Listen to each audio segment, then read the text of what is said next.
welcome to the Community Preservation Committee meeting on Monday, August 25th, 2025. We have a quorum, so we'll start the meeting. Welcome to everyone. Our first order of business is to approve the minutes of March 3rd and March 24th, which were sent to you again. And go ahead, Mark. Just a question of order. Jennifer, do we need to, in this modern day, do we need to do a roll call of who's attending? You don't have to do a roll call, but Mary should identify everybody who is at the meeting. Okay, I just thought I'd ask because that's what Jim Maximowski does on the planning board. Okay. Technically, you just need to say everybody's name. Okay. Who's in attendance. Kayla, I'm going to let you do that. All right, so tonight we have President Mary Thayer, Chair of the Community Preservation Committee, Andy Morse-Friedman, Vice Chair, Risa Smythe-Fried, Sharon Parsons, Mark Dunn, Andy Klepacki, and Adam Bergolt, and Ray Michkowski. I think I got everyone. Very good, thank you. And Kayla is our staff person. She's the land use coordinator. So I'm glad to have her on board as always. Thank you, Mark. I'll try to remember to do that. But that's a good idea. Well, we meet twice a year. The planning board meets twice a month. So yeah, if it's new, it might be new to this group. So okay, very good. Any discussion of the minutes? I know, Mark, you had a point. I had questions, but I think I answered myself. There were references to Andy in the 3-3 meeting, but then as I reread them, Kayla had written that he had mentioned, so she wasn't saying he was at the meeting. So I was just trying to get clarification, but I think it's clear. Okay, very good. Any other comments? Well, do we have a motion to accept the minutes? I would so move. I'll second. All righty. Any further discussion? Compliments to Kayla. Yes. Kayla, would you like to take the roll call for the vote? Yes. This is a vote to approve the minutes of March 3rd and March 24th, 2025. All right, roll call vote. Adam? Yes. Approved. Mark? Aye. Andy Klepacki? Yes. Ray? Yes. Andy Morse-Friedman? Yes. Sharon? Yes. Risa? Yes. And Mary? Yes.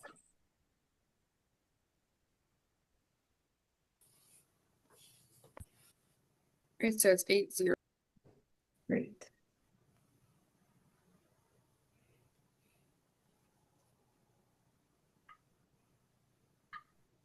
Sorry, I'm just making this a little bigger.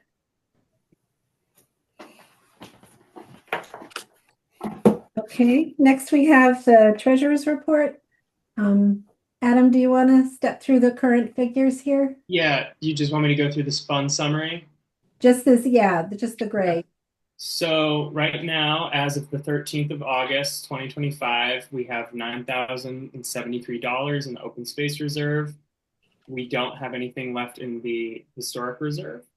We have $208,339 in the housing reserve. And then the remaining in the undesignated fund balance is $1,357,298 for a subtotal of $1,574,710.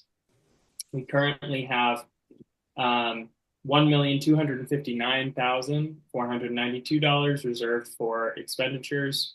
And then our total CPA fund is that $2,834,202 figure in cell C10 right there. Great.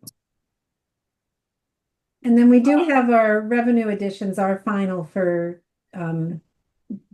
fiscal year 2025. So we, as you can see, there's a steady increase in the CPA surcharge as the assessments and tax rate goes up a little.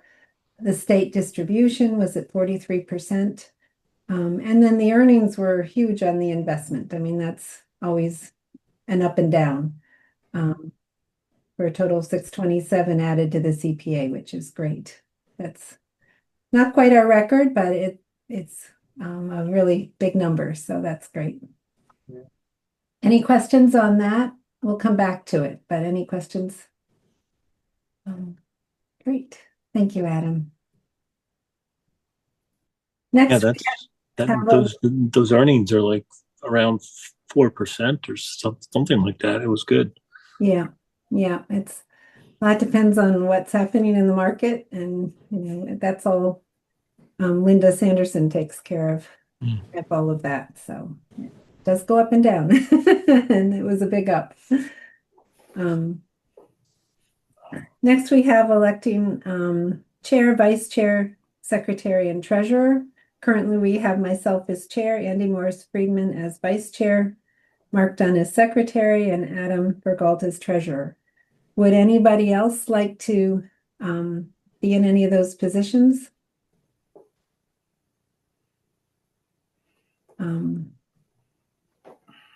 Andy, are you willing to? Andy, go ahead. Yeah, I really want to encourage somebody to step up and be the co-vice chair with me. So you can, kind of learn a little bit more what Mary does. And so we're not totally dependent on her. And maybe have somebody step in to be the chair in the future. God forbid Mary should ever step down. Or if someone else wants to give it a go. And there with Kayla's help it's lots in place. So I'm happy to continue being vice chair, but I'd encourage somebody to step up and be co-vice chair with me. It's not that much extra work, and you get to help Mary. So it's a pretty good deal. Thank you. Usually we nominate people who aren't here, but I don't think I want to do that to Diane. Everybody. Making sure she hasn't come on yet, not yet. A lot of what the chair and the co-chair do is just, Andy's totally in the loop on anything that comes up between meetings, and as is Kayla, and also just sounding board for how do we handle this, or what should we do about this, and stuff like that. So it's a great help to the chair to have the vice chairs, so involved. I'm not sure anyone has stepped up, so well, we can All right, I gave it my best pitch. We'll have to work on an incentive plan.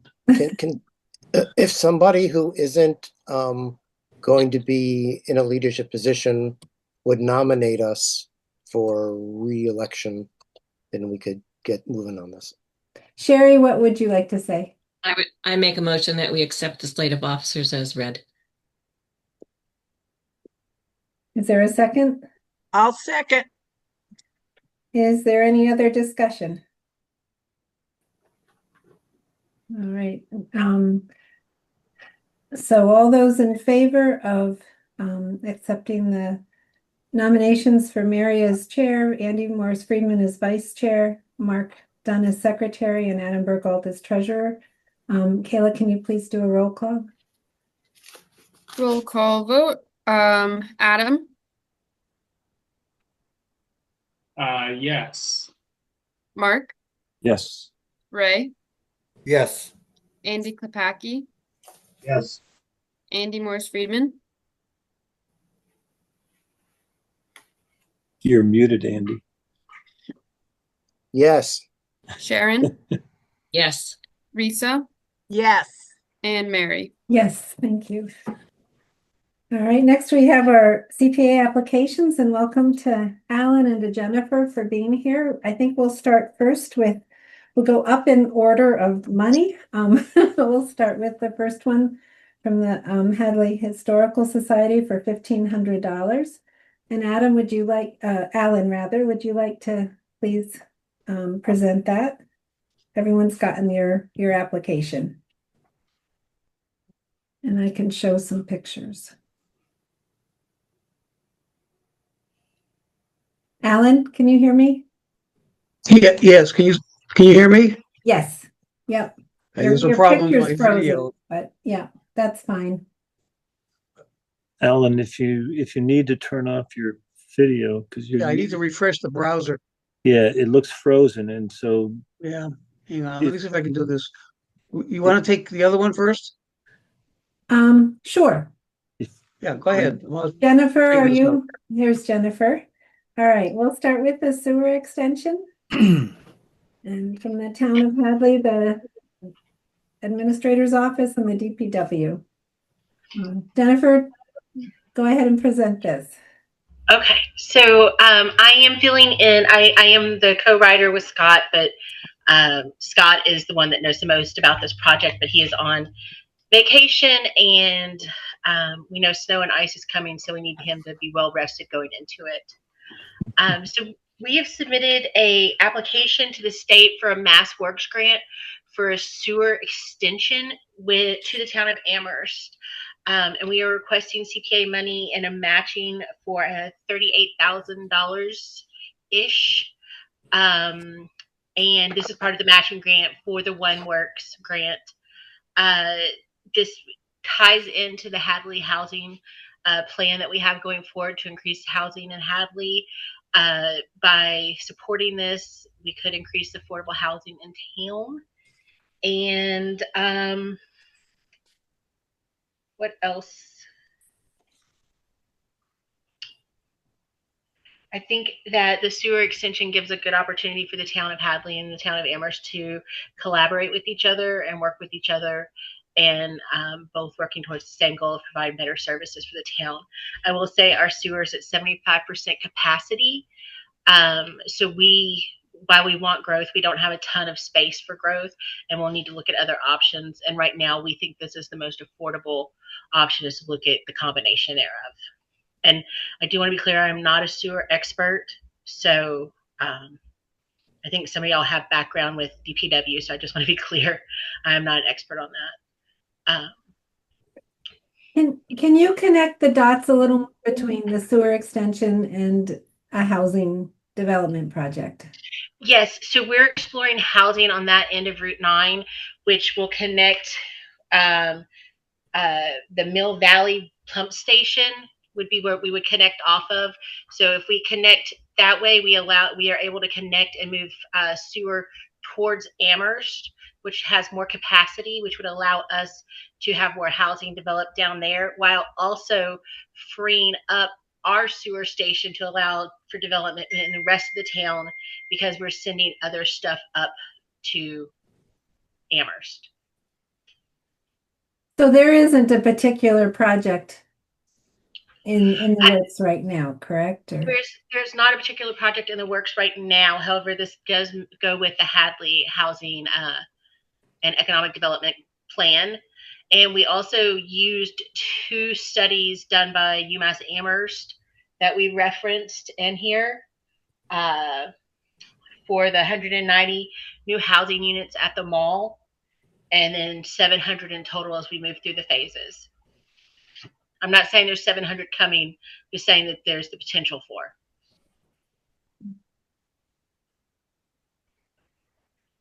Mark? So, not to put you on the spot, Jennifer. So, so that kind of answers one of my questions. I was wondering where Scott's numbers came from. So I think you kind of caveated them with potential and adjectives like that. So you're basing your numbers on the studies that UMass did about what could go at the mall. And it sounds like this extension is on Route 9, so it's going to go down across the town line. Yes. Okay. And connect to the Amherst station.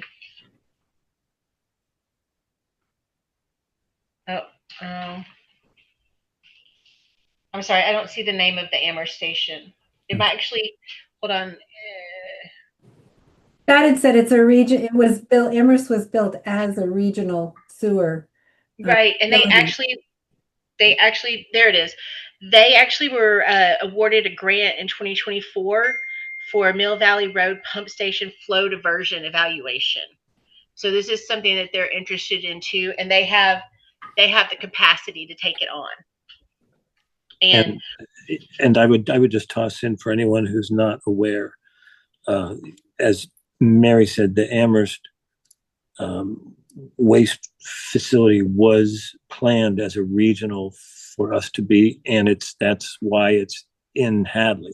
Amherst owns this property in Hadley, and that's where their waste goes. And so it was always on the books that when we needed to, we could connect to it. And so that's what I'm hearing, is that now we're getting to the point where if we're like I'm working on a 40R zoning ordinance to hopefully bring to the spring town meeting, which would create opportunities for developers to do things around the mall.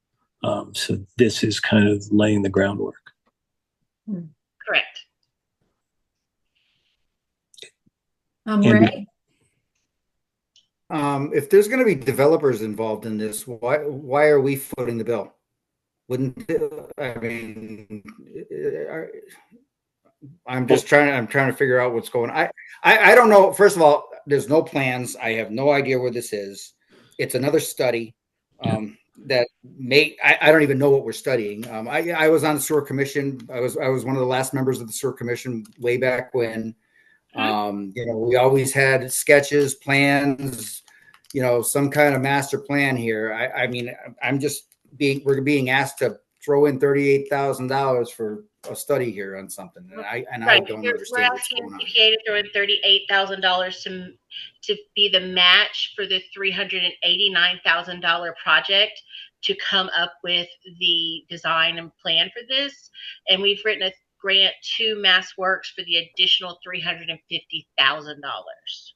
So there are no plans yet because we haven't designed the plans. We know what we want to do, and we are working with Ty and Bond to do that. And Mark, I didn't mean to cut you off. I'm sorry. No, I was just going to answer Ray's question, and you could correct me, but as I understand it, this is our town 10% to leverage the state paying the 90%. So if we say no, then we turn away the state's $350,000. Correct. I'm sorry if that wasn't clear when I said it was the match, but yes, that's it. Yeah. This is I see. I mean, it was exactly 10%, so I figured it was something like that. So okay. Yeah. Andy K has his hand up. Andy Kopacki? Very. I certainly, talking with the DPW, we're aware that Amherst has additional capacity. It's built as a regional facility. We're not at ours yet. We're getting there. I'm certainly down the road. I can see us tying in there for whatever reason the project is. But my question has been more about the appropriate funding use of CPA for a potential housing project. And it's also, to me, it's this is not tying in a specific project. This is tying in the whole east end of Route 9, which, I question whether or not CPA funds, if this is an appropriate use of CPA funds. And I don't know if you want to jump in on that, Mary, now, or do you want to let the discussion continue a little bit? I do have a response from Stuart, but I'd like people to be able to say, I can say it now, or if other people want to make comments first. All right, here's what Stuart said, and I had explained, there isn't a specific project voted on or approved or it's not a specific housing development at this point. And he said this project is definitely not eligible for CPA funding. As per Section 6 of the CPA legislation, CPA is intended to be an additional resource for communities to help communities create affordable housing. It is not to be used as an additional funding source for projects that are the responsibility of the town. Sewer projects, municipal water, streets, sidewalks, and the like are clearly municipal infrastructure projects, and as such must be paid for out of the general municipal or other funds. CPA funds cannot supplant the responsibility of the town to study and provide sewer services. The situation is similar to court case in Norwell, where the town was prohibited from using CPA funds to construct sidewalks. The primary use of sidewalks is for transportation to get from point A to point B. The town testified that sidewalks are recreational as people do use them for jogging or walking the dog. But the court ruled that the recreational purposes of sidewalks was incidental to the primary purpose of being part of the transportation infrastructure of a road project, and CPA funds could not be used. It's exactly the same here. While the sewer may eventually serve a future affordable housing project, it also may serve market rate houses and any other development that follows from the sewer construction. Sewers are a public good that anyone can hook up to, so they need to be funded by the traditional municipal sources.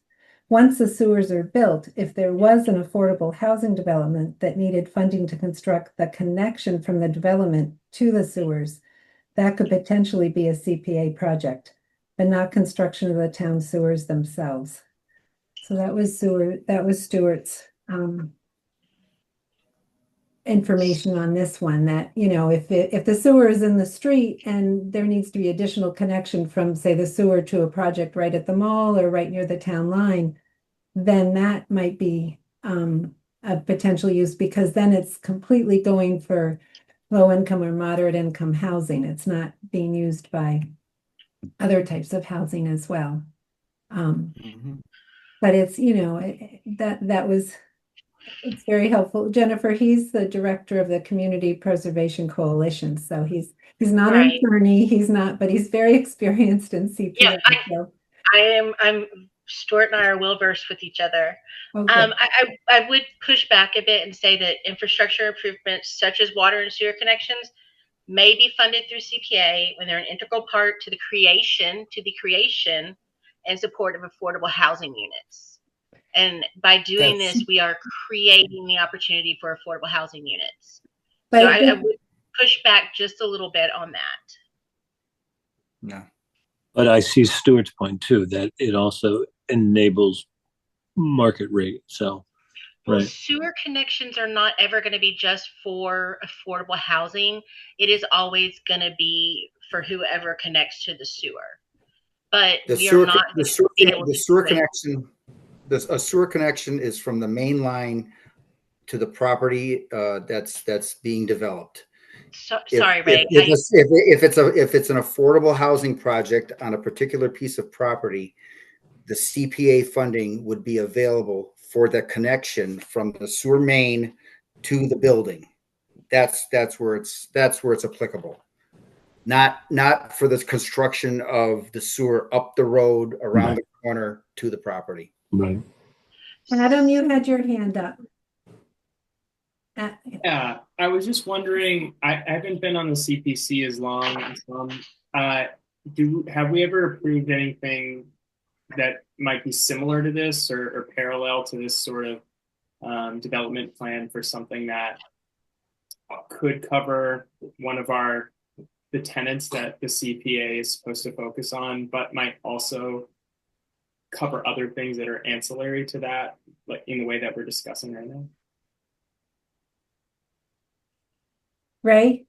Typically on something like this, if it's a subdivision or it's a particular development in town, if there's no water main in front of the building, if there's no water main in front of the subdivision or whatever it is, the developer will actually will place a new water main up the street or a sewer line up the street. They would have to get it approved through the town, through the town's engineers, whoever, whatever engineers they hire, and through the DPW, what they want to do. But that would all fall on the developer themselves. All of our previous expenses out or projects out of the housing portion have been for Golden Court capital items or the Berks Way right next door. That's the only thing except for the housing trust. The 100,000 was put into the housing trust to be available for that.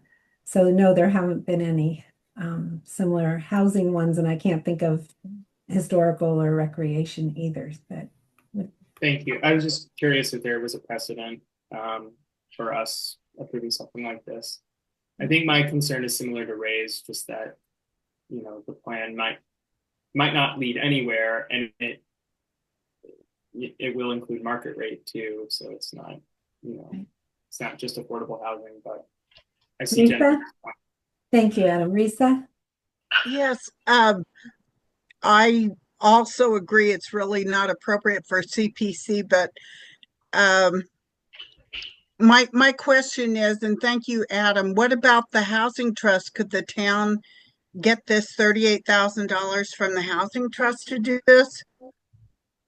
I think the Housing Trust has similar, it isn't as restrictive as some of the CPA guidelines, but again, connecting the dots between this project and the sewer extension, it's a little bit maybe premature. And I understand the town certainly wants to do the 10% match from somewhere, and it's not isn't a good idea or a good project or wouldn't lead to a great, project down the road. It's just the appropriate use of CPA funds is what we're talking about. Jennifer. So the sewer extension it's not a standalone utility project. It's a critical part of this 40B and 40R developments. And without the expanded capacity, these projects are not going to be able to proceed. So while it's not a specific one, it is the linchpin of this. And we've worked with Ty and Bond, and they are the ones that suggested we come through CPA, that's gone through other towns. So that's why we came to y'all. No, understand. Okay. But I mean, yeah, Mary, you got it right from the. No, we're the committee that decides from- for Hadley, but it's really nice to have their experience and expertise too. Andy Morris Friedman, you're muted. You're muted, buddy. Okay.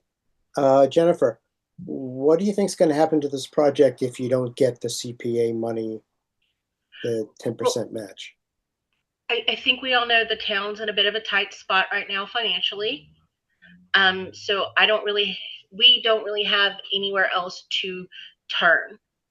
If it was denied, we'd probably look at the Affordable Housing Trust and see if they wanted to find a way to make it work for theirs. But as I understand, they haven't really put forth their guidelines on how they want to spend the funds in the trust. I think they're leaning more towards zoning and things like that. I can't speak for it because I'm not on the trust, but that's what my takeaway has been. So if we don't get it, I mean, I don't actually know the answer to that, Andy, but I think the quick and easy one is that I think we have to turn down the grant because I don't know where we're getting $38,000 right now. So that's, I mean, I'm not saying that like as a threat or anything to the CPA. That's not what that is. It's just based on the town's budget right now, there's not $38,000 to match funds with. I can come up with a better answer for you on September 8th if you would like.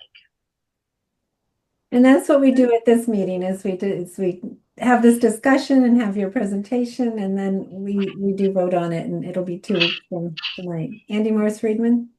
What about something like a payback period? Like if the affordable housing isn't built within 4 years, the town returns the money, something like that? Would that make people feel better? I'm not sure if that's something we can do. We could explore that. Well, y'all already have it set up where if the project's not complete within a certain time, you take the money back anyway, correct? Correct. Right, but I guess the issue is you can use it directly for affordable housing. And this project is not direct enough, in the opinion of our committee, if I hear the consensus. So I'm just trying to find some wiggle room. I mean, we could use CPA money to extend this sewer, and then they could put, high-end luxury homes, and people from Boston will move into them, and so we just need to be careful. We are intentionally looking at 40B and 40R. Those are what we are intentionally looking at. And I'm sorry, Kayla's got her hand up. I have a question, and Jennifer, I understand that you likely don't have these numbers tonight, but what is the current capacity of the sewer system? And if the proposed 40R district passes, what would be the necessary capacity? I think that would maybe be helpful. And I don't know if this is something that the committee would want to explore once there is a potential 40R district and the town realizes there isn't enough sewer capacity for whatever developments are being proposed under that district or not. Maybe that's a good question for Scott. I actually have it. Oh, great. The current capacity of the Hadley wastewater treatment plant is 540,000 gallons per day. And we also have a requirement to plan potential flow increases if the average flow exceeds 80% of design. So our annual flow right now is at 75% of the capacity. And that means that flow and loads of the Hadley wastewater treatment plant remain high as compared to the design capacity, and there is limited available capacity for future increases, which means we can't do future development, or there's going to be limited, which is why I was referencing earlier that our wastewater, the sewer being treated at our Mill Valley pump station would go to Amherst, which would leave capacity on this side of town for the other parts of town to come into our treatment plant. But there should be, maybe Scott could tell us how much gallons the proposed, or maybe Mark knows how much gallons the proposed 40R property. Isn't it like 110 gallons per bedroom? 60,000 to 200,000 gallons a day. Would be I was just going to say that this goes against what Scott told me when I met with him twice this year. He told me that residential is really not a big user. He said it's ag that really sucks the water and is an issue. Now that's water supply. Yeah, this is wastewater, which is not a big ag user. Yeah. And Mary, I did send you emails from Ty and Bond. They did answer the questions, and they said the potential housing at Hampshire Mall is 190 new housing units with up to 700 in the future in total in future phases. And assuming, this is from Ty and Bond, assuming a 300 gallon per day per connection, the estimated capacity for the housing development in this area would range from 60,000 gallons per day up to 200,000 gallons per day. And that is in the email I sent you. And would that be within Amherst's capacity? Yes. But not ours. Not Probably, 200. probably not, but I'm not going to say that for sure. It would probably put us at or over capacity. But Ray probably knows that better than me. Go ahead, Ray. I'm just, something to me, I'm just thinking about this. When these projects come to fruition, when the district is created, if there's a project that comes online, I think that's when we should visit this. I don't know. I don't think this is going anywhere at this point in time. I would agree. I think that based on what Stuart said, we don't build this for the developers. We wait until the zoning ordinance is passed and there's a project on the boards. And even then, it sounds like they may not allow us to go out in the road and extend it. They may say, you can tie in. That's the way his wording sounded. So this may never be a source.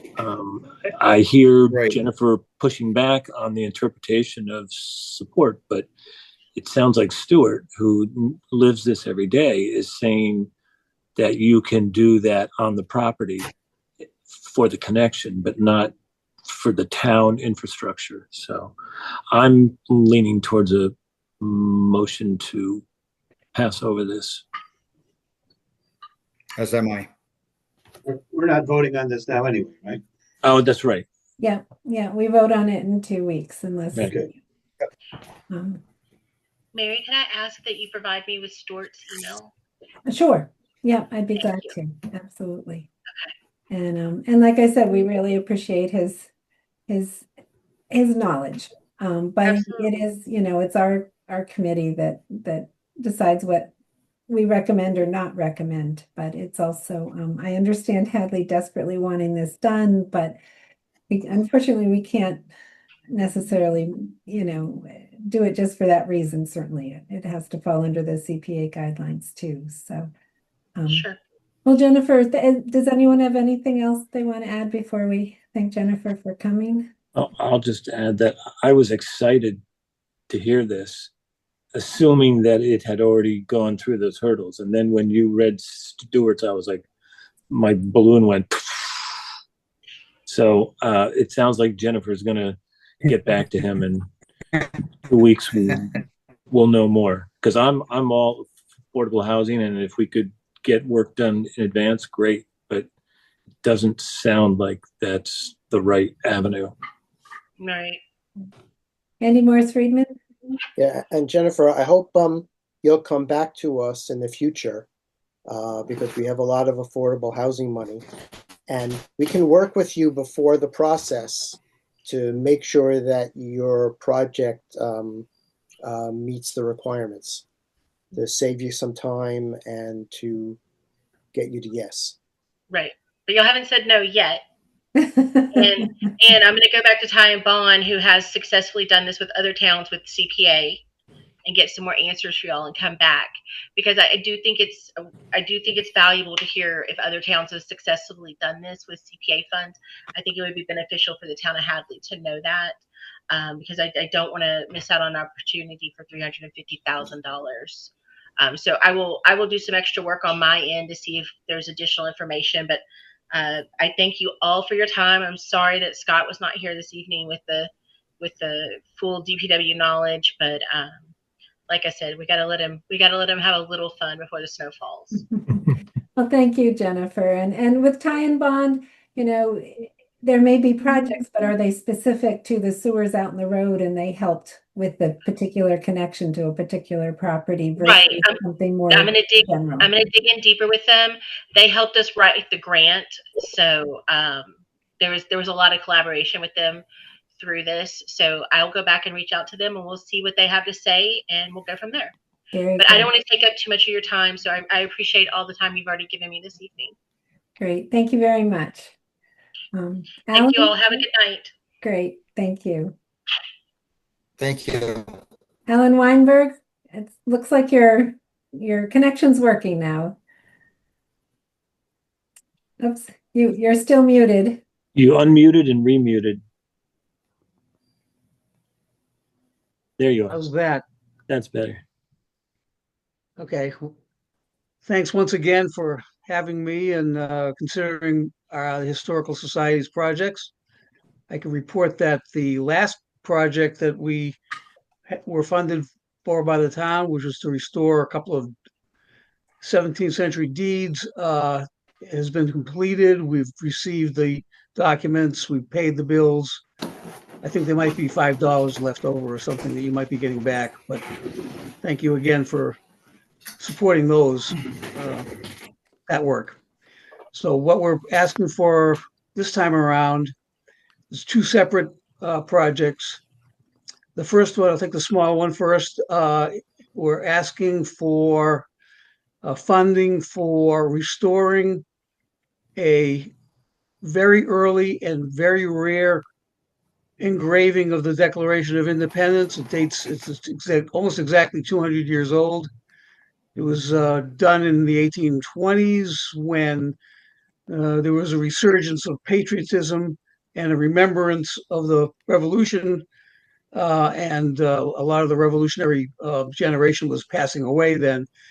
And we also went through the War of 1812. So there was a resurgence of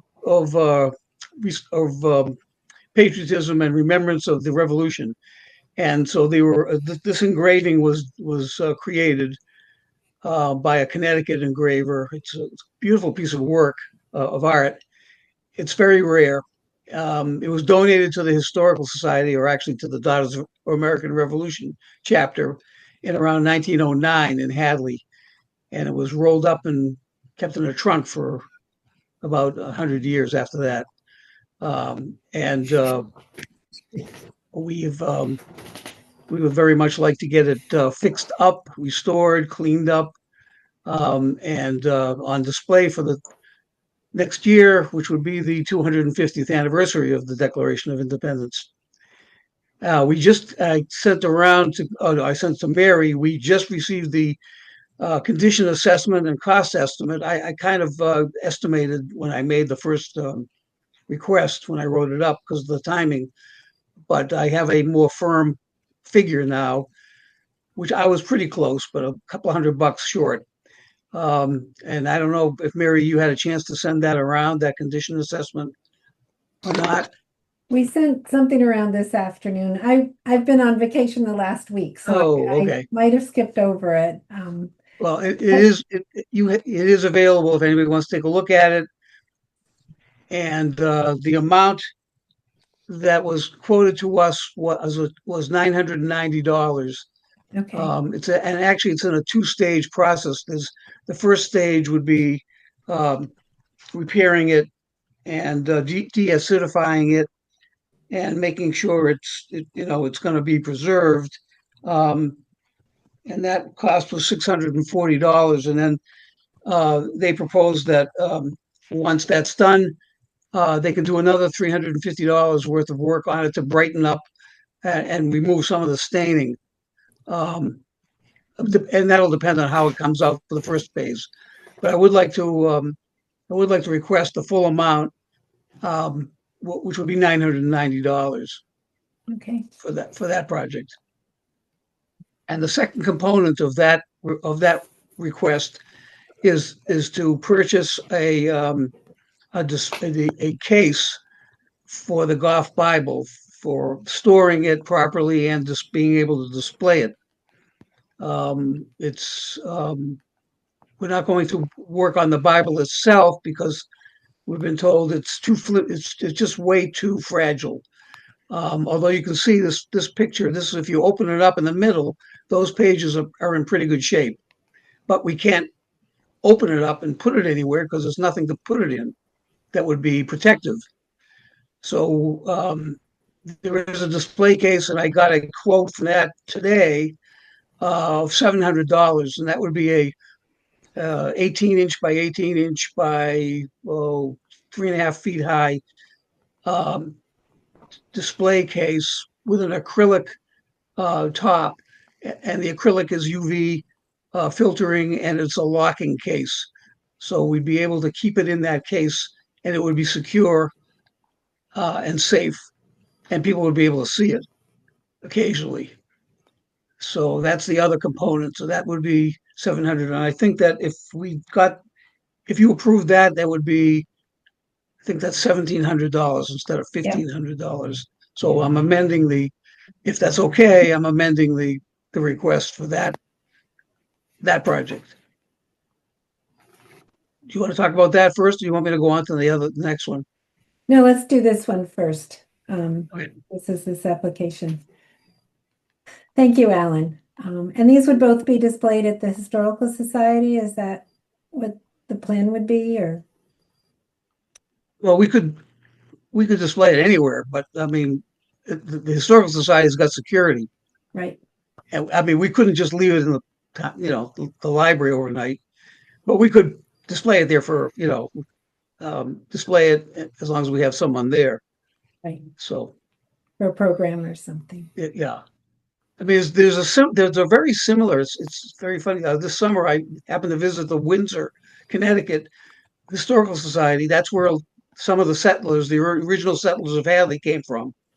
And they have a Bible. It's the same exact Bible, 1599, small folio type Bible. and it's in not very great condition. And they store it and display it in a very similar case, and they have it in the Historical Society. So when you go in, you see it. Okay, and when I saw that, I said, "Oh, we need that. We need something like that because our Bible's better than their Bible. Oh, go ahead. It has more history." And by the way, this is the Bible. By the way, if you don't know, people don't know, this is the Bible that was owned by John Russell, the first minister of Hadley. He probably brought it with him from Connecticut. Actually, he probably brought it with him from England. And he and his family, it was in his family for a couple hundred years. And we're pretty sure that Goff and Whaley, when they were living in his house, they didn't have much else to read. So they were pretty sure they were reading this Bible. That's great. Thank you. Thank you, Alan. Andy Morris Friedman, you're muted. You're muted, Andy. Boy, I'm batting 1,000 tonight. I got to read the restoration report. And so you're doing both phases all at once, right? No, they'll do the first phase. Well, but I mean, we're giving you. Oh yeah, I'm asking for both. Yes. Right. We may not have to do the second phase. Right. You know, sometimes they clean up these old documents, and they look brand new. Thank you. Old. Oh, this is never going to look brand new. We don't want it to look brand new. Yeah. Okay. We don't want it to look like it was printed yesterday. That takes the fun out of it. All right. Well, I think these are really great projects, and this kind of stuff is what CPA money is for. And all your other projects have gone off without a hitch. So I think you're on solid ground on this one. I would agree. Any other comments? No, and we'd rather have the figure be what you need than, have you come up short and have to come back. So that's good to get the firm figures. Thank you. Is that including the $25 transportation fee so they bring it back? No, I bring it up there and bring it back myself. That's dedication. I just have one question. When it was turned over by the DAR, was there any paperwork signifying that it was being turned over? Because the DAR has been wondering where all the Hadley paperwork is when that DAR closed. All the material that was that the DAR established the museum for in Goodwin originally. When the DAR went out of business, the town took it over, and they established a historical, not a commission, but I can't remember exactly the name. It wasn't quite the Historical Society. Dorothy Russell, whom I'm sure many of you remember, was instrumental in that. And the town basically said, "Okay, Dorothy, and this new committee, you're in charge of this stuff." And then it evolved into the Historical Society it became incorporated in 1973. Yeah. So we're the inheritors of the DAR. I know that there is still a DAR, which is great over in Hamp. The Betty Allen chapter, right? Yeah. Did a great show on Lafayette. Terrific show. They have questioned where all of the Hadley DAR paperwork is, because their belief is that if it belonged to the DAR, it belongs to the DAR. Oh, well, your lawyer can talk to my lawyer, but I don't think so. I think there's a pretty good train there.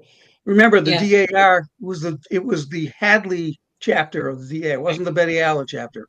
Oh, I know that. Yeah, and a lot of those ladies, were like Dorothy Russell. That's the same group of people. They just changed the name. But and actually, not to be too technical, but when people donated to the DAR, they were actually donating to the library, so the library could have a case. That stuff is theirs. So, but that's like we're talking 1909. Yeah, 120 years ago. I hate to have to revisit all that paperwork. Can I just say that CPA money cannot be used for this lawsuit? Yeah. No, I just, being a member of the DAR, they have asked me where all the Hadley stuff is, because Usually when a chapter closes, it goes to the next chapter, goes to the closest chapter. That's not what they did, though. No. Unfortunately. And I'm not gonna, No, I don't want, you're doing your job. You're representing well. Yeah. Good for you. All right, Ellen, thank you. Any other questions regarding these two? Can you preservation? clarify the total request? $1,700. Great. Thanks. $990 for 1,000 for the I'm not sure it needs to be 1,000 for the Declaration of Independence and 700 for the case. So if you want to round it up to 1,700, that would be nice. Yeah, we did. And and remind me, Alan, how would the Declaration of Independence be displayed? Or it would not be displayed? But that will be dependent on what kind of condition they're able to restore it to. If they do not advise framing it, so it'll be in a acid-free folder in a flat file, so you could pull it out, people could look at it, but it's not going to be something where you're going to be carrying it around town or putting it up on a wall. However, we'll have a nice digital photo of it that we'll be able to, and we're not asking money for that. Okay. We can do, we've done that before. We've taken high quality digital photos of these documents and framed those and put those on display for people to see. But if they want to see the actual thing, we can arrange it, a viewing. Okay. Yeah, sounds like a good plan. I mean, the main thing is to preserve these things. Right. And you have humidity controlled storage already, right? The Historical Society house has temperature and humidity. Well, it's air conditioned and it's heated. Gotcha. And we have so that we're in with the acceptable ranges. Gotcha. Ray, did you have something?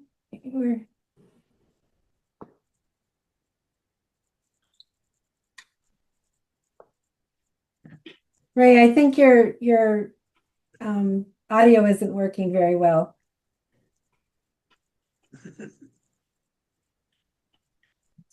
Sorry. Try turning off your camera, Ray. Yeah. Yeah, the video takes a lot of bandwidth. Can you hear me okay, Ray? Okay. Do you want to turn off your video and try the audio? Just turn off your video. You can turn them off. I can turn Mary, them you can off. turn them off, can't you?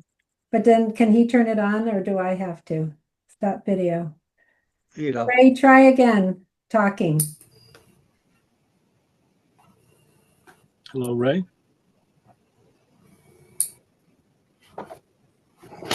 Okay, he's trying to talk, but we're not hearing it. I'm sorry. Can CPA pay for fiber extension down his street? Only if he's in affordable housing. Yeah, that's nothing that could be put like in. Right. Ray, we can hear you, I think.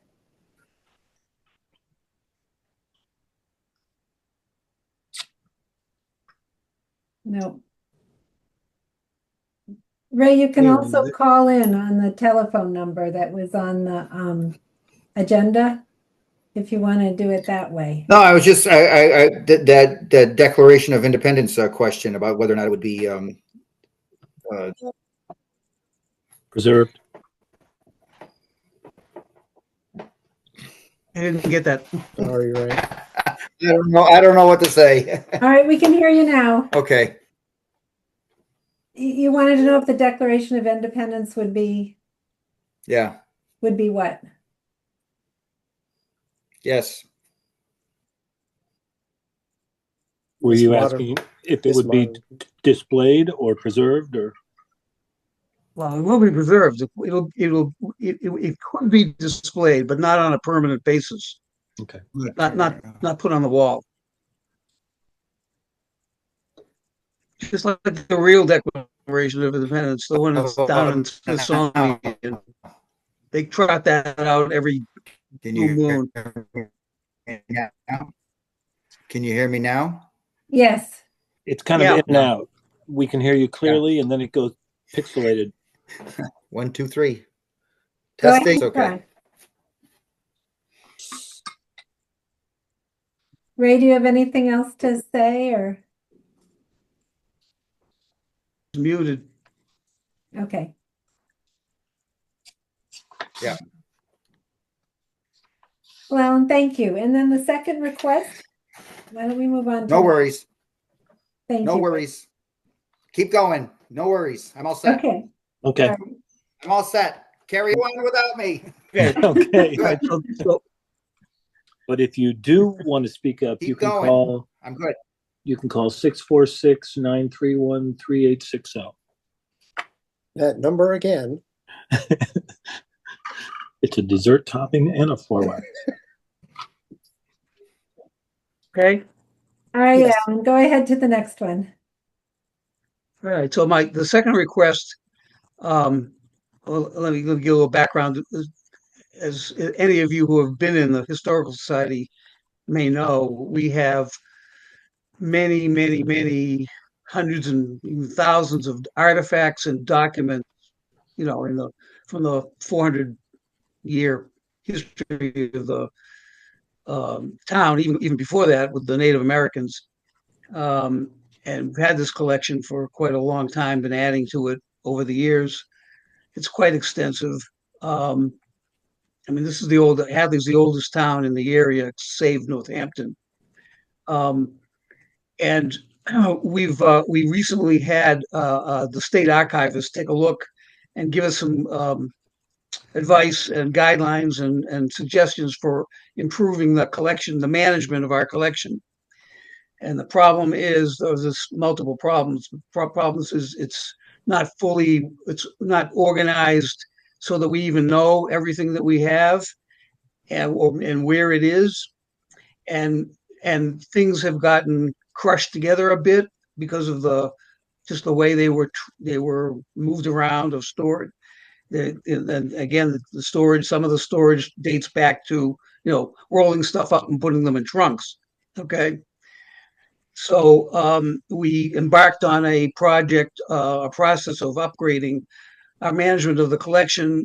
This past spring and summer, we got some unpaid interns to work with us a few hours a week to start just being more organized and to look at what we have and what needs to be rehoused and better stored and preserved or needs to be restored. So we did make a start on that, but we haven't gotten really that far because we've only been able to do this a few hours a week for a couple of months in the spring and summer with the interns. And what we need and what's been suggested is that we actually hire a professional archivist curator part-time for the next up to a year. I think we're proposing 10 hours a week. And that person would work with other interns and volunteers to go through the collection that we have, our artifacts and our documents, rehouse what needs to be rehoused, make sure we have a good handle on what we have and what needs to be done in the future, and hopefully just bring us into the 21st century with our collection management. So we're asking for, I believe it's $16,000 for that. So that we'd be able to hire a part-time curator / archivist for 10 hours, up to about 10 hours a week. And this is all, depending on the scheduling, but we're estimating 10 hours a week for a year. Now, if we did 20 hours a week, would be less than a year. And that would be I think the best way forward for us to make sure that the collection is properly all of the collection. I mean, we're doing a lot of it, but not the whole collection, to get the whole collection under control and set up for the best way to preserve and or restore the things that we have that are important to the history of the town. Great. Mark? And I will add, Hatfield's done this in spades. They've done this. They've been doing this for 4 or 5 years. Hatfield, okay, they have a curator that's basically their staff, and they got a huge grant from CPA to go through their farm museum, which is great. So we're kind of taking a page out of their efforts and saying if they can do it, why can't we do it? And we need to. Thank So, you. thank you, Alan. So that I think your application says that would organize and inventory. This would not get into digital images of them all. That would be down the road after you've gotten them organized. And Yeah, well, actually, the way it's done now, when you do inventory an item, you take a picture of it. Everybody's got digital cameras. And we've been doing that actually right along. Okay. Okay. But we don't have a database. We don't have a website. We don't have a platform. It's on my computer here at home. So, we have tons of these pictures. But yeah, that would obviously be part of it. Maybe not every piece of paper and every book, but important stuff. Okay. Like a Civil War sword, or things of that nature. The Goff Bible. We had digital images of most of the pages of the Goff Bible that were done 20 years ago. Okay. And we could make that available if we had a platform. But there's other things we don't have pictures of that we're going to be looking at and inventorying. So digital pictures would be part of the deal. Oh, great.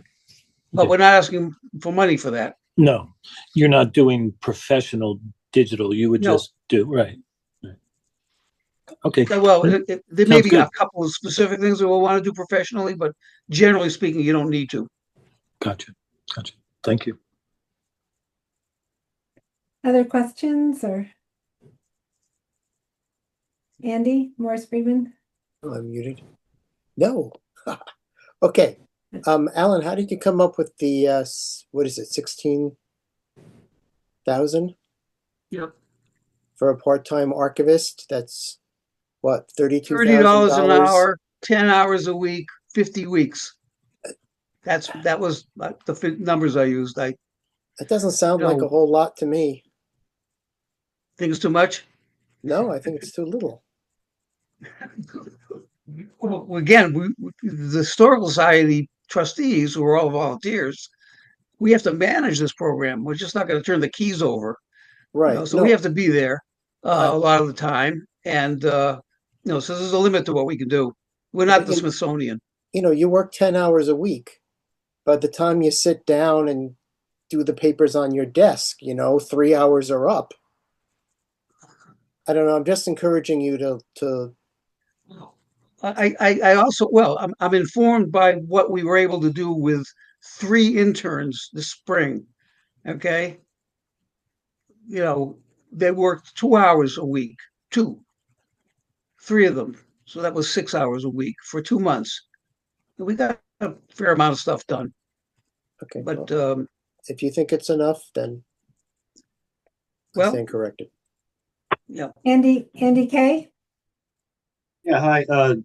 One thing to keep in mind when you're talking about wages is taxes. Taxes that the person will have to pay, of course, and then that the entity paying them will have to pay payroll taxes. So be cognizant of that. They won't be. These people are not employees. There's a category for them that they're all going to be I've done this consultant. They're all going to be 1099s. I think is the term, but yeah, but they're certainly not town employees because we're not a town agency. Okay. So you're going to be 1099ing them? Is that it? Yeah, 1099. So That's what we Right. I was did. just gonna say, if they make more than $500 or $800, I forget the exact amount, they have to be given a 1099. Yeah. And then they would be obligated to pay the taxes out of it and then you also have to deal with Social Security. Mhm. Whether or not, Not if they're a independent contractor. That's all on them. Yeah, that's Yeah. on that. Yeah. So just to, just So- making No, folks yeah. aware that. Yeah. So- That's a point well taken. but so they have to bill you weekly or monthly or whatever for the money that you're giving them. That's Yeah, how I they mean, I bill an haven't, independent contractor. okay, yeah, yeah. So obviously, I'm not gonna spend a whole heck of a lot of time in figuring out the nuts and bolts, and if we don't get the money from the town, there's be no point. But I understand that's puts us in a little bit of a different category as as somebody who's employing these people. If Hatfield can do it, we can do it. Ray, you need to unmute. Or use the phone. I think I'm on my phone. Can you guys hear me? Yes, We can hear you absolutely. fine. Excellent. Hallelujah. Okay. No, my only question was, I think I was fiddling around with everything. They're not going to be town employees, correct? Correct. Right. That's what I got? And so we don't have to worry about, I mean, with everything with 2.5 and everything, the number of employees and everything that's going on right now, I don't think we want to take on any additional town employees or part-time town employees. I don't want to be the spark for that. But at the same time, I think this needs to be done. And if from what I was hearing, you're going to be contractors that you're going to pay on the side or through a contract or something like that with a historical society. Right. Yep. Yeah. That's what it is. Something Okay. like that. All right. Okay. I just wanted to make sure I got most of it. Okay. Thank you. Yeah. Sounds- I want to again say that the Historical Society is not the Historical Commission. We are not a town agency. We are a private nonprofit organization. And Okay. Alan, if after the year or whenever the 16,000 got used up and you'd have a scope of what was left to do, you can certainly come back and ask for an additional knowing, if more is needed and you have a better sense of what you still need ahead of you. And this may sound And this is something a little bit new for us. And so I don't want to, ramp it up too fast, too soon. I want to see how it goes. Yeah. And if it's we can always come back. Doesn't mean you'll have to give us any more money, but I mean, You can always ask, right? You can always ask. And we have hopes the Farm Museum may want to do something like this at some point too, but that'll Sherry's shaking her head no. Okay. I hope they're listening. I think the Farm Museum is defunct, to be truthful. They've had no meetings this year, which is against their bylaws, which I have pointed out to them. The Farm Museum. Oh, that's sad. By their bylaws, they're supposed to have 2 meetings a year, and they have had none. I used to be the treasurer, but I stepped out of it after 40 years of being their treasurer. So, Alan, if you need help, I know how to do that as a private entity, hiring somebody like that. Okay. Oh. Well, we're no different than any other town board and agency, and everybody needs help. Everybody's looking for the next generation, the new blood. It's not just us or you or the town, unfortunately. Yeah. But this is in line with what's happening in town, which is that the volunteers are professionalizing by getting paid help. We have Kayla and you're hiring this person, and it makes sure that the work gets done. Yeah. Well, Alan, thank you very much. Any other questions or comments for Alan? I have one question for Alan. How's that cemetery fence going, that project? What? The cemetery fence. I think they went out to bid, and I think they awarded the bid. So, awesome. I mean, it's being handled. DPW is in charge of that. I mean, we made the case, and Awesome. with them, but it's they run the cemetery, so they manage those kinds of projects. And Okay. I'm pretty sure that it'll be under construction shortly. They got I 6 should have asked bids. Jennifer when I had her. Yeah, they had 6 bids, which is great. And They have the bids came in low, so you'll be getting some money back. Well, They have Good. stakes up. I can tell you that much. They have stakes up all along the backside there already. Yeah. Yep. Nice. Alan, you want to Great. plug your event on the 6th? Oh, yes. The Historical Society is doing a American Revolution event, the heroes and legends of Hadley and the Revolution. We'll talk about the 180 men who served in the Revolution. That was like 20% of the population. Answered the call. And there's some great stories, not just the Burgoyne sword thing, which we'll talk about, but other great stuff. And we're going to have that at the Hadley Library. I think it's Saturday, September 6th to 1:00. Yeah, please join us. And we'll display some artifacts as well for that. So that's one of our American Revolution programs. great, thank you. We Great. All right. Well, we will be back in 2 weeks, Alan, with you and be voting on these at that point. And thank you. Yeah, for bringing them. that's going to be on Monday before the town meeting. Yes, Monday on the got it right The- here On the 8th, I Okay. think. on the 8th. Yep, it's on the 8th. So it's the night All before. right, I'm going to be on Cape Cod that day, so I'm going to have to join you hopefully by phone or something. But That's I will fine. plan on doing that. That's what's nice about Zoom. It gives that option. Here we are. Yep, September 8th at 7:00. Good. And I will send you the link to that meeting Okay. beforehand. Yep. All right. Thank you so much, everybody. Great. Thank you. Thank you, Alan, for all you do. All right. Respecting you. wishes. Yes, thank you.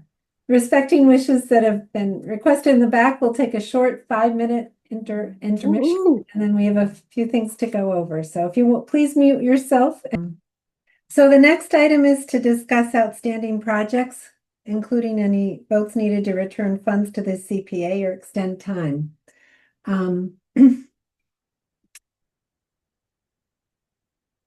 We're doing good. The only thing coming up is the town hall 4 pillars.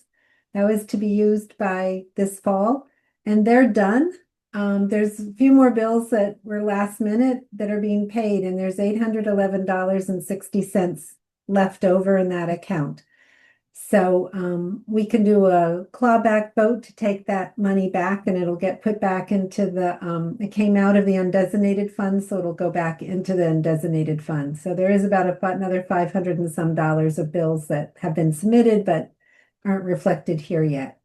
Does somebody want to make a motion to take back the leftover $811.60 from the Town Hall 4 Pillars project that are not needed anymore for that project? I'll make that motion. Okay, Adam, any second? Second. Sherry? Any discussion? So they've already encumbered outside of that amount, whatever they need for their outstanding bills? Yes, this is Okay. not needed anymore. The project's done and all bills are paid Gotcha. with Okay. this balance left over. That's my only question. And that was the request from Jennifer to go ahead and return the funds. All right, Kayla, can you please do a roll call to accept that? Yes. Roll call vote. Adam, Yes. Mark, Yes. Andy Kopacki, Yes. Ray, Ray? Ray, you can do I a can't thumbs hear up Ray. if you want. Yes. Okay, great. Andy Morris Friedman, Yes. Sharon, Yes. Risa, Yes. and Mary. Yes, thank you. Looking at the projects, again, the clock repair and restoration is done. It's just they don't want to put it back until the steeple work is done. The steeple repairs, they're still getting figures together, and that's in process, but I don't know any more update than that right now. The grant agreement is not signed yet. We need some more detailed figures from the church, but also we're waiting on the town attorney definitely wants the historic preservation restriction put on. So we're waiting, she's doing up a document for that as well. So that one's in process, but still has a ways to go.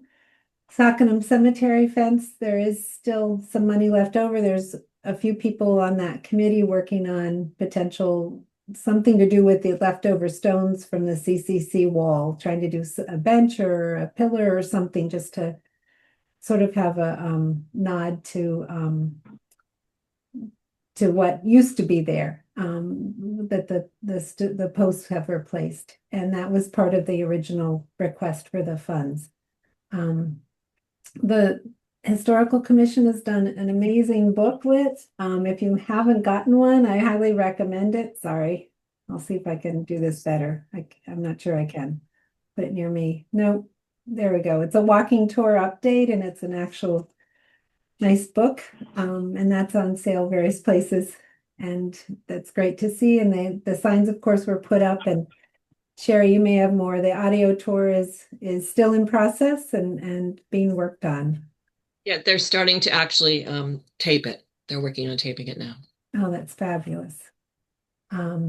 They still have $509 left, which hopefully is what they need for that project. Can you name a couple examples of where that's for sale? I think Barstow's has it. Okay. Maybe North Hadley Sugar Shack might? Sherry, do you have? Town Hall. I don't know. The Historical Society has some, I know, but. Okay. And I think I saw it in either the town clerk's office or I saw it at, I think it was it might have been the town clerk's office. I think at the library as well. I saw one. Yes. Okay. They're fabulous. So kudos to the Historical Commission.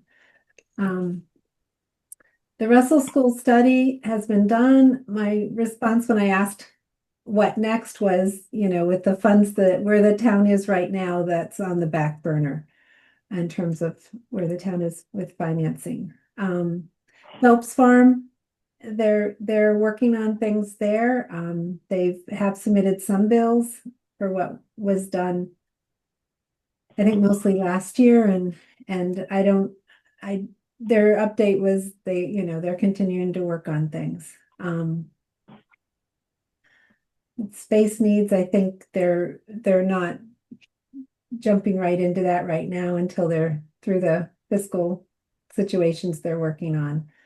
The surface at the playground surface is definitely in the works. I saw it maybe 2 or 3 weeks ago, and they had done a lot of the prep work and had the stuff there waiting to put in. And I don't know if it'll be done for Wednesday or not. I haven't looked.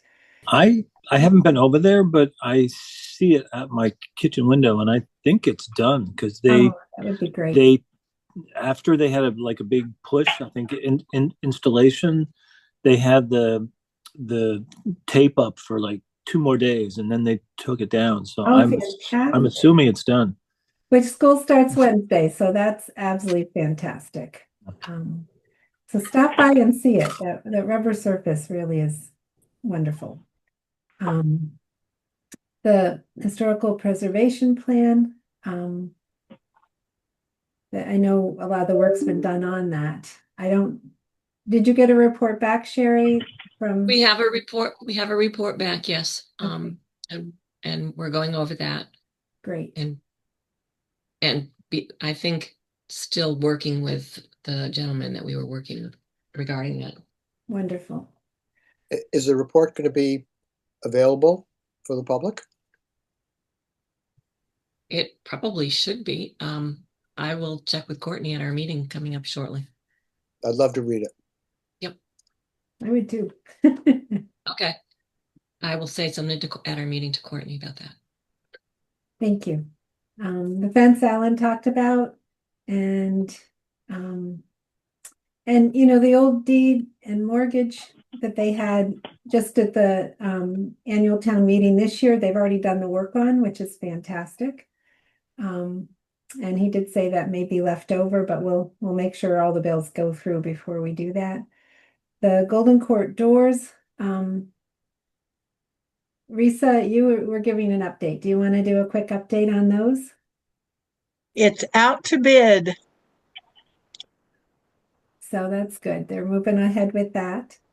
I'm not sure, and I don't have any update on the North Hadley Bell. I don't know if anyone else does. And the APRs, I assume we're in process, Kayla. They take a while. That's once we do our bid, it's all up to the state. But Yeah, I haven't received any word from Department of Agricultural Resources. okay. So we're in good shape. We don't need to have anything on the warrant for an extension, and the only one coming up we've done our clawback for. So we're up to date, and we'll have some more to talk about in the spring, but we're in good shape now. All right. CPA billing procedures. Kayla, I'm going to let you take this because this is what we were doing now and what you're suggesting is a better way to handle it. Sure. Yeah, so me and Mary had talked about how we pay the bills for projects that have been approved at town meeting, and right now they kind of just end up where they need to be. A lot of departments have worked with CPA before, and so they will get the approval signed off and then submit it to the accountant themselves. But we talked about how it might be a good idea for all the bills to go through me and Mary first, just so we can keep track of what's been paid instead of, it's probably quicker for me to submit to the accountant than to track down if certain bills have been paid, like what's the progress on this project. So my idea was to have bills for CPA projects come to me and Mary, or just me if Mary you don't want to be involved. And then I'll get them approved by the appropriate department that was spelled out in the town meeting warrant, and then I'll submit it to the accountant. I think this just makes it easier to track where all these bills are going. But we wanted to get the committee's thoughts before because we would probably put this in the funds award letter, just to have more of like a structured process. And I want to just add, part of the reason right now the bills go to the appropriate town department head if there is one. And for a lot of these projects, there isn't, like the Historical Society or, Phelps Farm or whatever. And if there isn't a town department head, then it goes to the town administrator and it can get put on the bottom of a pile somewhere. And the town administrator, and it was set up this way because we meet twice two sessions a year, maybe 4 or 5 times a year. And so we didn't want bills to have to go through the CPC committee because they might have to wait 6 months to be paid, and that didn't make sense. And so I think going right to Kayla is great because she can keep track of, and also just making sure, when the accountant gets it, that it's a smooth process. She's, doesn't have to knock on doors asking where this thing is, because we'll get a note. I've gotten notices saying, we submitted that 3 months ago. Can you, let us know where it stands? So, and I didn't know where it stood. So I think this would just make it easier for people in town hall, especially the town administrator, and also be more efficient and get the bills paid faster. Andy? Kayla, have you run this by the appropriate people at town hall and asked them if they support it? I haven't yet. I was gonna talk to you all first and then talk to the administrator later, but that's kind of how we've been handling it so far with the new town administrator is I will receive the bills and then get his signature and then submit it. So it's unofficially what we've been doing. But we're mostly just thinking about making it a standard practice. Well, it seems like a really good idea. but I just don't want you to get any resistance because it's some kind of change or something. Yeah, You know. I think this. So just present it as like we're thinking of doing this. You know, break it to them slowly. That's all I'm saying. Yeah. And also the billing system has changed. Now it's all done through a software program online, right? I mean, so it's I can't just send a bill to the accountant and somebody or and that somebody else can't. It's through a specific system that Kayla knows what to do and how to do it. So that's really helpful too. Do you And want the to vote? accountant, it's up to the accountant to make sure that they're not putting out more than the CPA is designated. If somebody put in a bill for 30,000 and there's 25,000 less, she only is to pay 25,000. And that's for them to keep track of, not us. But getting the bills to them is a very helpful step for everybody. So do you want a vote of the committee supporting this change, or you just want to tell us about it? How do you want to? I don't really think we need a vote as long we just want to Yeah. make sure everyone makes, is it a good idea or does anyone have any objections to it? So I like it. thank Yeah, you. thumbs up for me. All right. Any other comments? No. Well, thank you, Kayla, for taking the initiative on that and for it's great Yeah. to have you in the position you're in to just, be able to take in the bills anytime during the Yeah, and I will I'll talk to the town administrator and I don't know, who else do you think would be a good person at town hall to talk to? I think maybe DPW, they probably get some CPA bills. I think the town administrator Town and the administrator. town and treasurer. It's nice to let Linda know this is how Yeah. we're doing things and Maybe the but chair of the finance committee. I don't know. Andy, you're muted. Am I? And funny because I had my hand on the button and it still wasn't coming up. Like it when it works and sometimes it doesn't. Right, Ray? Anyway, certainly this would be more of a, it's more of a internal mechanism. Finance committee is going to, is more interested in how things are spent than, how bills are paid. So I think that you might want to talk with the accountant as well. I would start with the treasurer and the accountant. And we have a brand new accountant again. However, she was the same accountant that worked on the town's accounting like 4 or 5 years ago. I worked with her when I first started on this committee as treasurer. And is it Gail?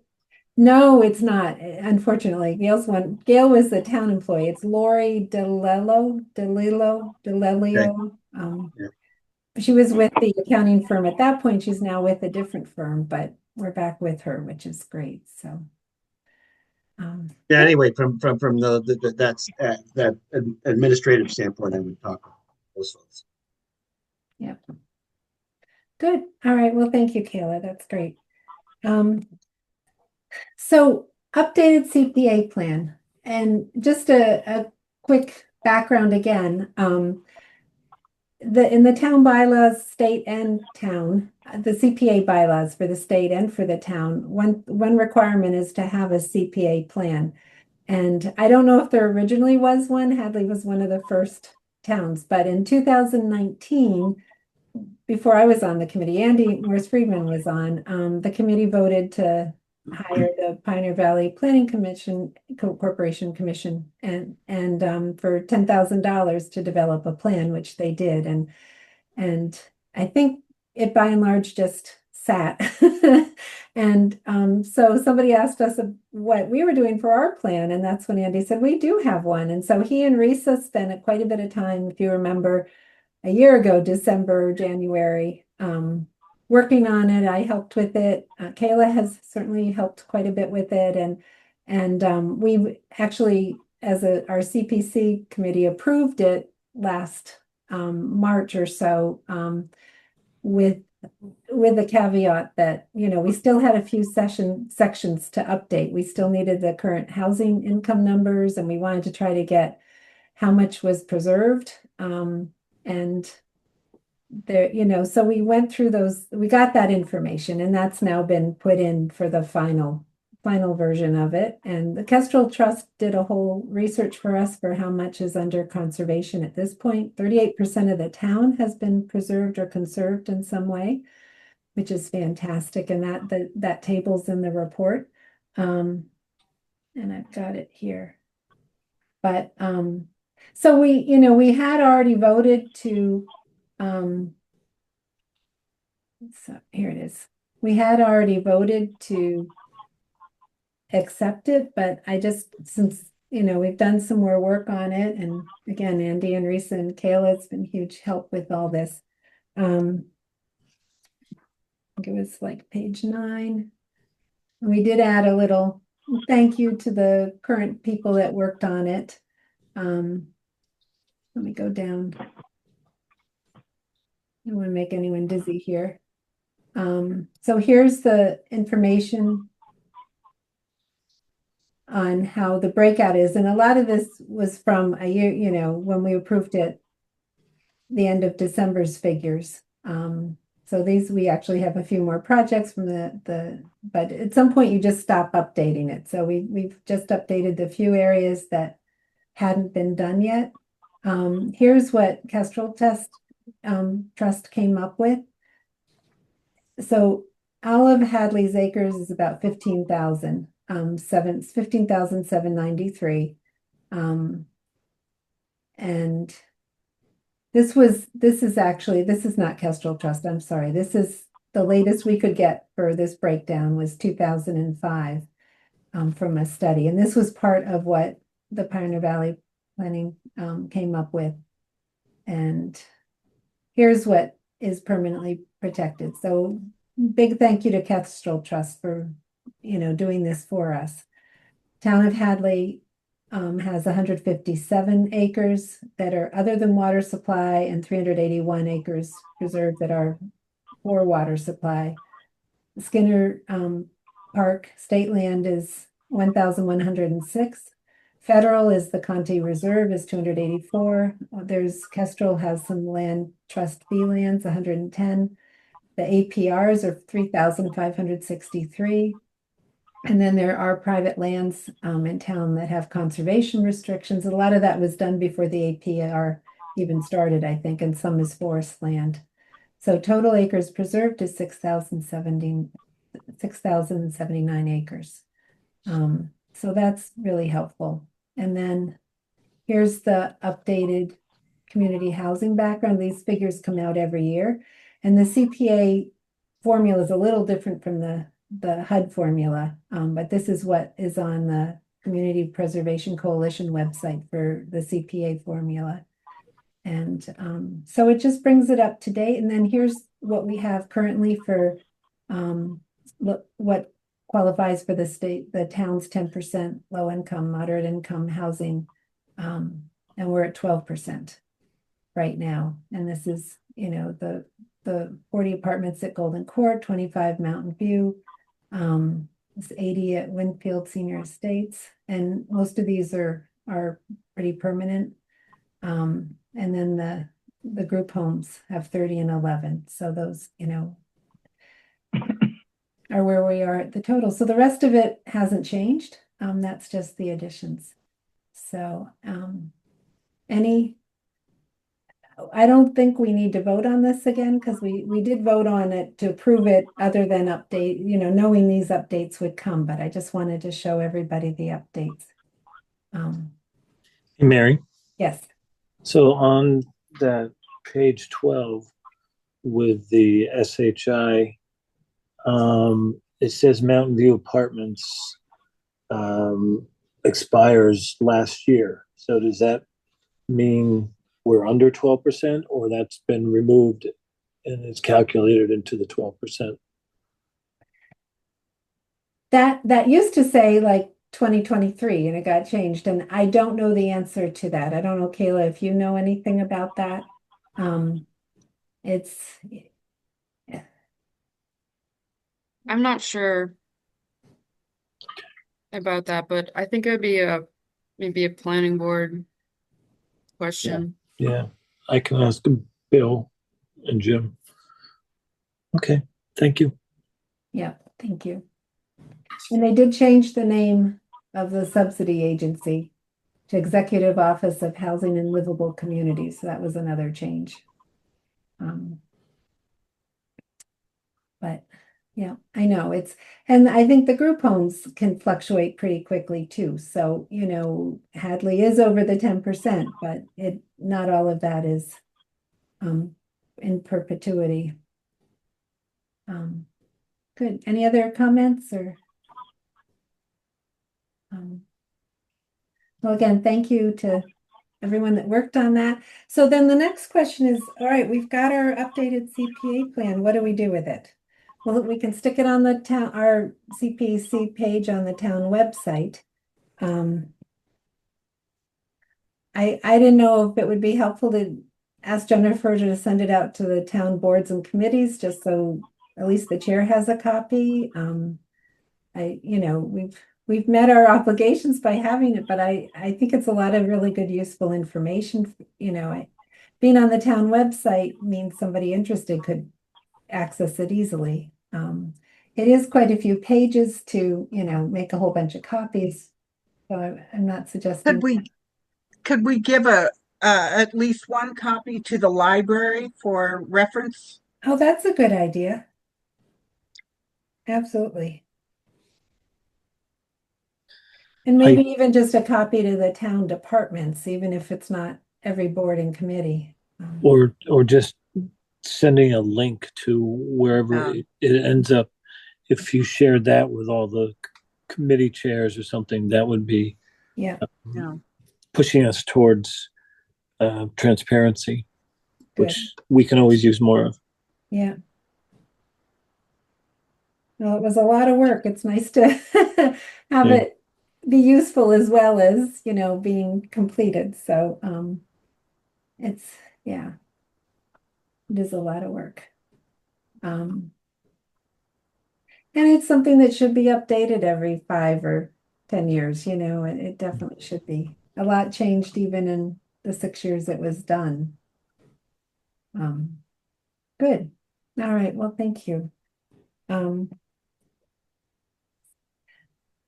Role of alternates. The only committee and board that I know of that has an alternate, the Historical Commission has appointed Courtney Meyer to be the alternate for Sherry if Sherry cannot be here. And I haven't worked with alternates before. I sent Courtney copies of the applications and not knowing if I should or not should. And I thought, we don't need to. Andy, go ahead. Well, Finance Committee actually did appoint one. And I know this is, I feel a little responsible for this, having, taken a vacation during a voting meeting. But anyway, it's Finance Committee has theirs designated as well. And that is who? It's Shardul. Shardul. Okay, good. And he needs to be sworn in by Jessica at Town Hall as an alternate. Even if he was sworn in for finance, he needs to be sworn in as an alternate for CPC. So if you can let him. I will recommend he go to Town Hall and get sworn in. So my question to you is, do I send them things, or is it up to, say, you're not going to be here, do you let me know and then I include? I don't want to inundate the alternate with stuff they may not even need for 3 years. If you can't come to a meeting, can certainly send them the minutes that they, wouldn't approve perhaps, but at least would give them an idea of what the last meeting involved and any documents that are pertinent to the meeting. But I wasn't sure whether I send them just everything every time or only if the need arises. I'd suggest that it's incumbent on the member to keep their alternate informed and provide you as a resource should they need additional information. No reason to tax the system anymore. I would support that. I think a lot of people find that their bandwidth of information, I'm constantly unsubscribing. So exactly. No, I agree. I think it's our responsibility if we can't be here to make sure that our alternate is here. And if you know you're not going to be there, I mean, Kayla or I could certainly, so that you're not looking back through emails trying to figure out what to send them, we could, easily just include them on. We try to send the stuff again the day of, just so it's. Don't worry. It's easy to search your emails and forward them. It's not a difficult thing to do. Okay, good. Good. Well, that's great. And if any of the other committees, it's just if you end up wanting an alternate to cover for you, it's really helpful to do it ahead of time and then not because you really should have a vote from the committee or board that you're on. And you can't always manage that last minute, and they should be sworn in by Jessica. And so it's helpful to do it earlier than later if you feel it's appropriate for your board or committee. Mary, Yes. just to announce, on the Board of Commissioners for Housing, we are 2 commissioners down out of our state mandated 5. And one of our commissioners wants to retire. So the other 2 commissioners that are serving neither one of them can take this up. But as soon as we get more people on the board, then I can get us an alternate for CPC. Great, thank you, and good luck with that, Risa. And thank you for being on that board. Sure. Okay, CPA Coalition update. That's Andy Morris-Friedman. Okay. The CPA Coalition, there's some big changes happening with the governance of the coalition. The advisory board is changing to an actual board of directors for the coalition. They're going from something like 23 members to 6 or 9. They haven't decided. And it's likely that I'll be thrown off when they reduce the numbers, which is fine. So now they're going to be more responsible for things like salaries and lobbying and all that kind of stuff. They just hired a new lobbyist. So now there's 3 people in the office instead of 2. And we'll see. I don't know exactly when these changes are going to happen, but we're having a meeting coming up and I'll let people know what's happening. And Andy, thank you for being on that. It's been nice to have somebody, 1 from Hadley, 2 from Western Mass, 3 from a small town. It's you've been it's been good representative to have on that. Well, it's been interesting to get a feel for what's happening CPA-wise, statewide, which is really that the rules are totally breaking down and towns are doing whatever the hell they want with the money. And the coalition is both horrified and afraid to say anything because if word gets out, then everyone will do whatever they want. So they're in a kind of a tough spot. Okay. And are their meetings public? Yes. And Zoom? Well, they're public now because it's still an advisory board, but they're going to have to make up their own rules once they become the actual board of directors. And there's a pretty big budget. There's a lot of towns who pay the CPA Coalition a lot of money. I mean, it's worth it. They do a lot of good work. But it's all changing.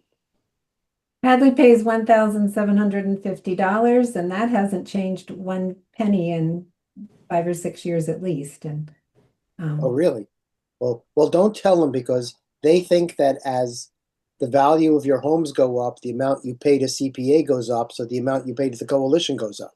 Oh, well, Ed, I have seen the exact same bill every year, and we won't tell them. I won't say anything. Good. Well, thank you, Andy. Promoting the CPA and effects of the potential override vote. I did not go to the first override meeting. I went to the second. I guess at the first there was suggestions of by 1 or 2 people, this 3% that's going to CPA. Then we have that on top of the 2.5%. And why can't the CPA funds be used to help with the town budget? And I came in the second meeting all prepared to respond to all of that, and nobody mentioned it. Nobody mentioned it, but there is, I think we do need to keep always promoting the CPA, and by having our brochure at the annual town meeting, and by, just having the projects coming forward at town meeting. And, we have the signs up, there's one at the elementary school right now. The project is supported by thanks to another CPA project. And I actually want to just order 2 more signs. We've got that one, and then one more one-sided, and the one for the Hopkins Fields got nailed to the building, and I think it wasn't usable again after that, which is fine. So I'm going to order 2 more, which I think is double-sided sign is not a huge amount. We've got money for that. But we want to just keep promoting the CPA as we can. I think the signs help. I don't know if people have other ideas on. One thing I want to say about we're a 3% surcharge. So when somebody's house is evaluated, the first 100,000 doesn't count.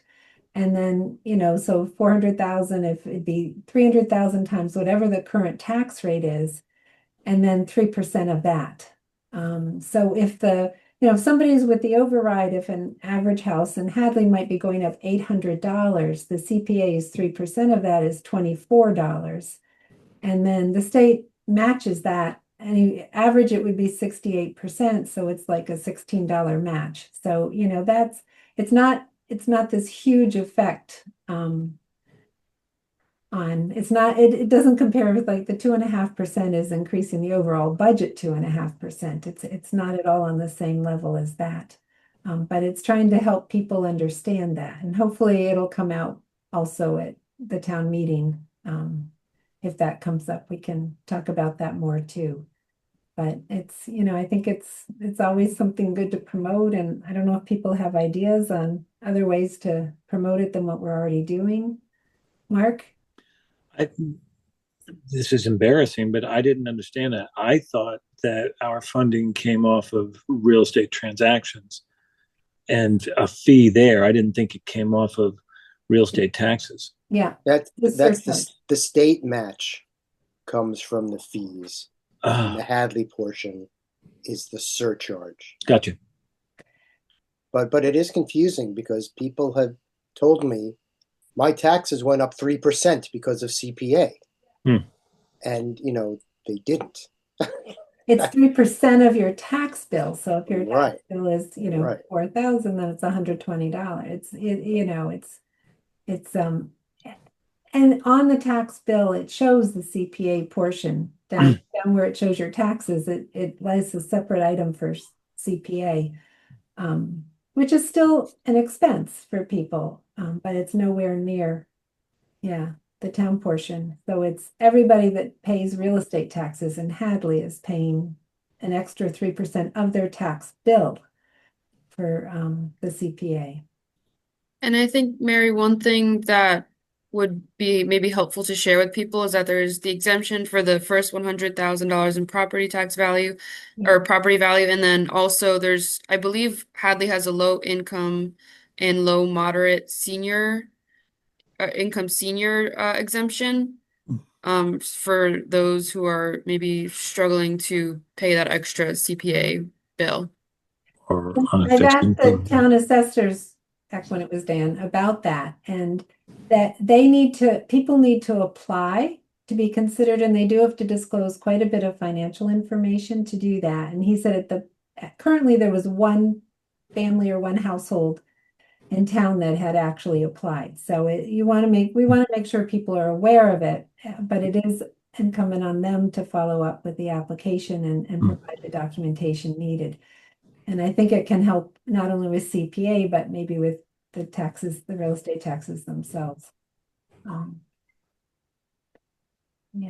But we'll keep and a lot of it is getting these projects through. I mean, I think, it's wonderful to be preserving what we're doing, you know, like Alan, the historical society projects and the building stuff and the open space. I mean, they're all just, we keep trying to make sure people are aware of it. But if you have other ideas, you know, please let us know. Well, it's 4:09. We're pretty much, we have a few items left, but we can do that next meeting.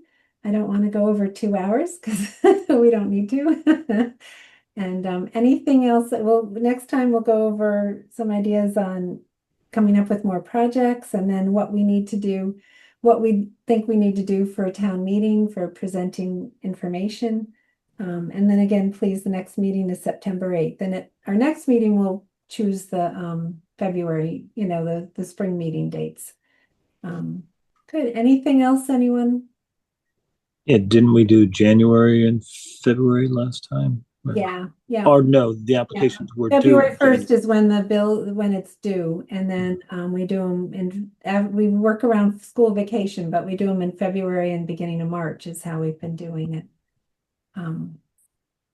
Which I think, you know, we pushed it off a month because the town didn't need our stuff that early, and that way people weren't trying to put stuff together right around the holidays. They had another month to get us the applications.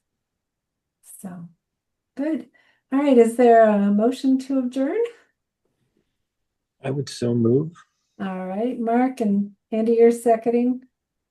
Do we need to actually do roll call on this?